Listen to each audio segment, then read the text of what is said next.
This was never meant to become a story. What happened inside this house was quietly recorded, documented, and then buried until now. Because once you hear the first signs, you'll understand why this case didn't end quickly. It was a story that unfolded in the shadows, a secret kept behind closed doors, waiting for the right moment to surface. The evidence was collected piece by piece, not for public spectacle, but for private understanding, for a small group of people who needed to make sense of the unbelievable. But some stories are too significant to stay hidden forever. They have a way of finding the light. And as you'll soon discover, the initial events were so subtle, so easily dismissed, that they almost guaranteed the horror that would follow. The silence was the real trap. What if a haunting didn't begin with terror, but with silence? Imagine a quiet so deep it feels heavy. An absence of sound that is more unsettling than any scream. This wasn't a house that announced its darkness with a bang. There were no sudden, terrifying events, no ghostly apparitions in the dead of night. Instead, it started with an unnerving stillness, a quiet that seemed to watch and wait. It's in that profound silence that the mind begins to play tricks. Every creak of the floorboards, every whisper of the wind becomes magnified, distorted. You start to question your own senses. Is that just the house settling? Or is it something else? This insidious quiet was the perfect camouflage. It allowed the presence within the house to grow, to gather strength, all while the family living there was lulled into a false sense of security. The terror wasn't in the noise, it was in the waiting. In the late 1970s, a family moved into a small, unassuming house in North London. It was an ordinary home on an ordinary street, the kind of place you'd walk past 1,000 times without a second glance. There were no warnings, no hushed whispers from neighbors about a dark history. It was just bricks and mortar, a place to build a life. The family saw it as a fresh start, a safe haven. They unpacked their boxes, filled the rooms with laughter, and settled into their new routine. The children played in the garden. The parents worked to make the house a home. For all intents and purposes, it was a picture of suburban normality. But silence rarely stays silent. Beneath the surface of this idyllic scene, something was stirring. The very foundations of the house held a secret, and the quiet was just the calm before a storm that no one could have ever predicted. It began with sounds. Soft knocking, almost timid, gentle tapping. At first, it was easy to dismiss. Old pipes, the house settling, the wind rattling the window frames. The sounds were always faint, always seeming to come from deep inside the walls. The family ignored it, rationalizing it away as the quirks of an old building. But then, the sounds changed. They gained a rhythm, a purpose. They started to happen at specific times, from specific locations. The gentle tapping became more insistent, the knocking more deliberate. It was no longer random noise, it felt like a signal. The family tried to find the source, checking every room, every pipe, every corner of the house. They found nothing. The sounds continued, and a sense of unease began to creep in. It was the feeling of not being alone, even when the house was empty. And then, the true strangeness began. The sounds started responding. A question asked aloud into the empty air would be met with a distinct number of knocks. Knocks that answered questions. How do you explain a sound that listens? Think about that for a moment. It's one thing to hear a strange noise, a random bump in the night that you can eventually explain away. But it's something entirely different to have that noise interact with you. To have it demonstrate an awareness, an intelligence. A knock from within a solid wall that directly answers a yes or no question. Where do you even begin to process that? Do you call a plumber? An exterminator? Who do you turn to when the very laws of physics seem to be bending inside your own home? The family was now facing a reality that defied all logic. They were communicating with something unseen, something that was living in the very structure of their house. This wasn't just a haunting anymore, it was a conversation. And they were about to find out who or what was on the other end of the line.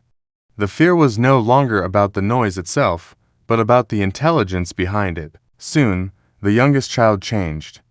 The happy, outgoing girl the family knew began to fade. Her behavior shifted dramatically. She became withdrawn, spending hours alone in her room, silent. At other times, she was uncharacteristically aggressive, lashing out at her siblings with a fury that seemed to come from nowhere. Her eyes, once bright and full of life, now seemed distant, haunted. Her parents grew increasingly worried. They took her to doctors, searching for a medical explanation for this sudden and alarming transformation. But every test came back normal. There was no physical reason for her behavior. It was as if the personality they knew was being slowly erased and replaced by something else, something cold and unfamiliar. The house's strange activity seemed to center around her, and with each passing day, the connection between the girl and the presence in the house grew stronger, more undeniable. Then one night, the final piece of the puzzle clicked into place. She spoke, but it wasn't in her voice. Witnesses described it as the voice of an elderly man. Deep, cold, and filled with a weariness that didn't belong in the throat of a young child. It came from her, but it wasn't her. The voice spoke of things she couldn't possibly know, of a life lived long ago. It was ragged and guttural, a chilling sound that made the hairs on your arms stand on end. The family, the neighbors who overheard it, even the first investigators to arrive on the scene, they were all stunned into silence. Hearing that ancient, gravelly voice emerge from a little girl was a moment of pure, undiluted horror. It shattered any remaining doubt. This was not a prank. This was not a child's imagination. They were facing something real, something that had taken root not just in their home, but inside their own daughter. And this was only the beginning. Part 2 reveals what doctors and police witnessed next. Follow to hear the rest of the story. By the time authorities were called, this was no longer a family issue. It was something else, something official. The family's ordeal, whispered first in hushed tones between worried parents, had now spilled beyond the confines of their home. The strange voice, the impossible knowledge, the growing fear. It all led to one place, the doctor's office. Doctors examined the child meticulously. They ran every test they could think of, searching for a neurological anomaly, a hidden illness, anything that could explain the bizarre phenomena. They found nothing. She was, by all medical standards, a perfectly healthy little girl. Next came the psychologists. They spent hours with her, using gentle questioning and careful observation to probe for signs of trauma, stress, or dissociative disorder. Again, they came up empty-handed. There was no psychological break, no cry for attention, no logical reason for what was happening. Yet, the voice continued. It wasn't just a voice, it was a presence. It spoke of events from decades past, details about the house and its former occupants that the child could not possibly know. It was as if a second consciousness was living inside her, one with its own memories and its own dark history. The medical and psychological communities were stumped. They had no framework, no diagnosis, no explanation for the chilling events unfolding. The situation inside the house grew worse. The disembodied voice was one thing, but then objects started to move on their own. It began with small things, a cup shifting on a shelf, a door creaking open without a draft. But soon, the activity escalated. Toys would fly across the room, and heavy furniture began to move. Terrified, the family called the police, hoping for some semblance of control, some rational authority to make sense of the chaos. When the officers arrived, they were skeptical, expecting to uncover a prank or a cleverly staged hoax. They entered the house with a sense of professional duty, ready to debunk the family's fears. But what they witnessed would shake their professional composure. One officer, a seasoned veteran who had seen it all, reported seeing a heavy wooden chair slide violently across the polished floor. No one was near it. There were no strings, no hidden devices.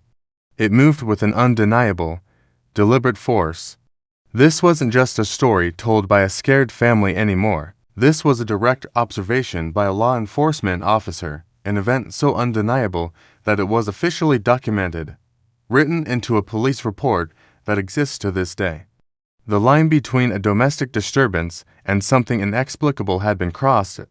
Realizing they were dealing with something beyond their expertise, the police stepped back, and a new wave of investigators took over. These were paranormal researchers and psychical experts, armed not with handcuffs, but with microphones and recording equipment. They meticulously wired the house, placing sensitive microphones in every room, hoping to capture objective proof of the voice that had tormented the family. They didn't have to wait long. The recordings, which have been preserved and analyzed for decades, are chilling. On the cold, magnetic tape, a clear voice can be heard. It's not the child's voice. It's rougher, older, and filled with a profound sense of sorrow and anger. Over several sessions, the investigators engaged with it, asking questions. The voice responded. It claimed it had once lived in that very house, a lifetime ago. It spoke of a life cut short, of a tragedy that had occurred within those same walls. It claimed it had died there. The audio evidence was undeniable. It wasn't a trick of the wind or a fault in the equipment. It was a voice from the unknown, seemingly tethered to the property, its story now etched onto reels of tape for the world to scrutinize. If this was all a hoax, if this was just an elaborate performance by a troubled child or a family seeking attention, how do you explain the evidence? Why would medical professionals find no illness? Why would a police officer risk his career by filing a report about a moving chair? And most importantly, if this was fake, why does the evidence still remain? The official police report, the recordings of that ghostly voice, the extensive notes from baffled doctors and psychologists, they all still exist, filed away in archives, a testament to a mystery that defied every logical explanation thrown at it. The story, once a private horror, was now a public spectacle. News of the police report and the chilling audio recordings leaked to the press. Journalists and television crews descended on the small suburban house, turning the family's front lawn into a chaotic media camp. The story was no longer just about a voice. It was about the collision of the normal and the paranormal, broadcast for the world to see.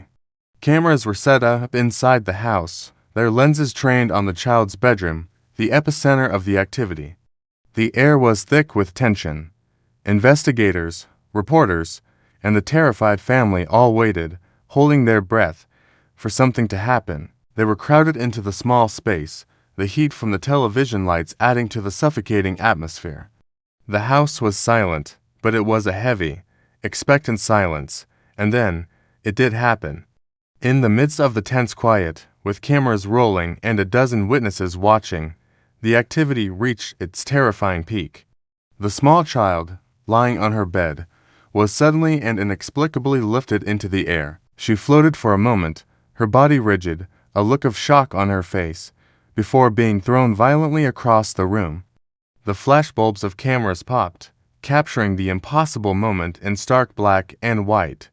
Witnesses, from hardened journalists to experienced investigators, froze in stunned silence. The sound of the child's body hitting the far wall broke the spell, and chaos erupted. The photographs taken in that instant would become iconic images of the paranormal, proof of something that defied the laws of physics. Part 3 reveals what happened in the immediate aftermath of that violent event and why, even after all these years, this case still haunts experts and believers alike. This was the moment everything changed. What followed ended the official investigation, but it did not end the mystery. This is the third and final part of a story that has baffled researchers for decades. If you haven't seen the first two parts, I recommend watching them to understand the full context of what's about to unfold, because what happened next was not just witnessed. It was documented, photographed, and etched into history. The peak of the activity was an event so intense that it drew multiple witnesses to the house. Neighbors, investigators, even a few journalists, they all gathered, watching. Photographs were taken, capturing the strange phenomena in real time. These images would later become central to the entire case, scrutinized by experts around the world. Inside the house, the atmosphere was thick with tension. Some people who went in came out visibly shaking, their faces pale. A few of them refused to speak about what they had seen, not just for a few days, but for the rest of their lives. They simply shut down, unwilling to revisit the memory. This was no longer just about strange noises or a feeling of being watched. This had escalated far beyond simple fear. It was a tangible, observable event that was happening right in front of them, an event that was being recorded for posterity. The evidence was piling up, transforming a local ghost story into a documented historical case. What the photographs showed, and what the witnesses described, challenged everything they thought they knew about the world. It was a moment where the veil between the known and the unknown seemed to tear, right before their very eyes. As you can imagine, a case with such extraordinary claims drew immediate attention from skeptics and debunkers. It was put under the microscope. Teams of scientists, psychologists, and paranormal investigators pored over every piece of evidence. Every photograph was analyzed for signs of tampering. Every witness statement was cross-referenced for inconsistencies. And yes, they were successful in explaining some of the phenomena. A few of the strange sounds were traced back to old plumbing. Some of the moving objects were attributed to drafts or vibrations from the street. The debunkers did their job thoroughly, trying to ground every single claim in a rational, scientific explanation. But here's where the story takes its most compelling turn. They couldn't explain everything. Several key events, including the ones captured in those now famous photographs, remained officially unexplained. Even after rigorous analysis, experts were forced to admit they didn't know what had caused them. There was no logical explanation, no scientific theory that fit the facts. These unexplained events are the reason why this case is still studied in universities and research circles to this day. It's not a story that was simply dismissed. It's a puzzle that remains unsolved, a collection of data that continues to defy conventional understanding. After the peak of the events, the family couldn't stay. They had endured enough. They packed their belongings and moved out, seeking a normal life away from the house and its history. For them, life had to continue. They tried to put the past behind them, to forget the terror they had lived through. But the house remained. It stood there on the street, quiet and unassuming from the outside. The official investigation eventually closed, but the story didn't end there. Years later, new families moved in and out. While none reported activity on the same scale, the legend of the house lived on. Neighbors who had lived on that street for decades would later report that the strange sounds never fully stopped. On quiet nights, they could still hear faint noises coming from the empty building, the same sounds the original family had described. The house seemed to hold onto its secrets, a silent monument to the unexplained events that had taken place within its walls. The story became a local legend, a chilling reminder that some things, once they happen, leave a permanent mark. So, what is it that makes this case so uniquely terrifying? It's not just the fear, the bumps in the night, or the feeling of being watched. Many stories have those elements.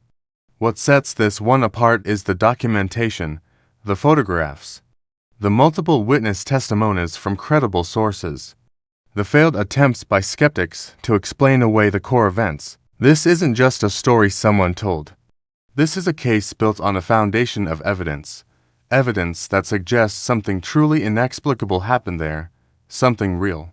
And that is far more unsettling than any ghost story, because it forces us to confront the possibility that there are things in this world that we simply do not understand. It's the cold, hard proof that makes this case a timeless and disturbing piece of history.